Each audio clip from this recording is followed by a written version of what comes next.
that, I've imported this character, which on Mixamo is called Nightshade, and the animation is called Standing 2H Magic Attack 03. Basically, we can just change the initial position until she's in that attack position. So maybe let's grab the post-process volume and see if we can get the force field fire to glow a little bit more. So I'll increase the intensity, lower the threshold. Next, I think these lights could be a little bit darker orange to match the fire. And maybe move this one here, make another copy, move this one here. And maybe, spend a little bit of time playing around with the lighting. And then we have this light inside the force field. So I really want to illuminate the inside of it very strongly. So first, let's make it the darker orange. Then we can increase the intensity.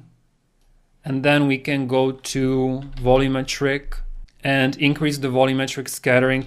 Okay, 10 is too much, but you get the idea. Maybe 6. I just want to really have the focus be on the force field like this. And then we need some nice strong blue light back here. So for this light, we can increase the intensity. And let's also go to volumetric scattering. Set that to 10 and move this kind of behind the smoke. So the blue light is going through the smoke from behind. So maybe just the smoke is pure black in here, which I don't like. So I'll grab this blue light, make a copy on the other side, but lower the intensity a lot, just to kind of kill that pure black shadow. Nice, and I think we can make a copy of this orange light as well. I kind of make it look like the entire environment is getting a little bit of that orange illumination. And increase the attenuation radius a lot, and then increase the intensity a lot until you get a little bit of that light hitting the rocks as well. Okay, so in the post-process volume, maybe search for vignette and enable that and darken the corners a little bit. And then let's see how high we have the contrast. So maybe let's do 0.125. I'm going to move some of these ice cliffs so that the smoke is not getting clipped. Also, I found that when the dissipation rate for the temperature is set to less than 0, it tends to keep on getting brighter and brighter over time. So I found it's better to just leave this at 0. Now we can add the sparks.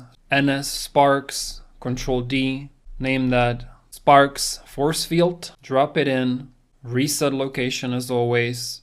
And so we can, for the shape location, just change that to a sphere. And the sphere radius, basically we want it to fit inside of this 200 or maybe even 250, and sphere surface distribution 1. This makes them be born just on the edges of the sphere and not on the inside. And so we need to push them to the back.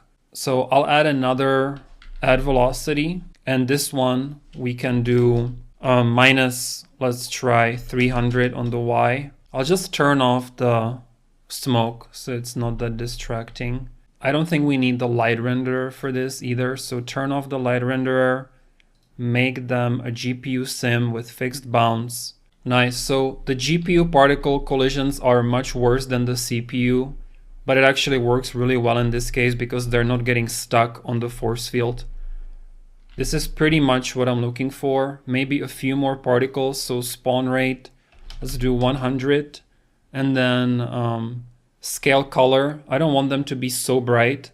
So let's do minimum of 10 and maximum of 100. And the gravity is probably too strong. So gravity force, let's do -75 to -150. And shorter lifetime, so initialized particle, let's do 1 to 2 seconds. Velocity, let's randomize it. Random range vector, 0 on the X, 0 on the Z, and -400 to -800 maybe on the Y-axis.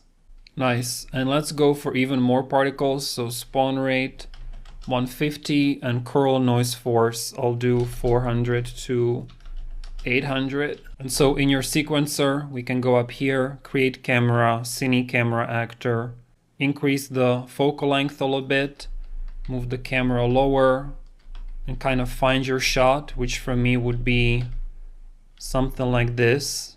And so we could end it here, but we will make this a bit more exciting by adding some ground smoke, as if the snow is getting picked up by the sheer force. So I will see you in part 3.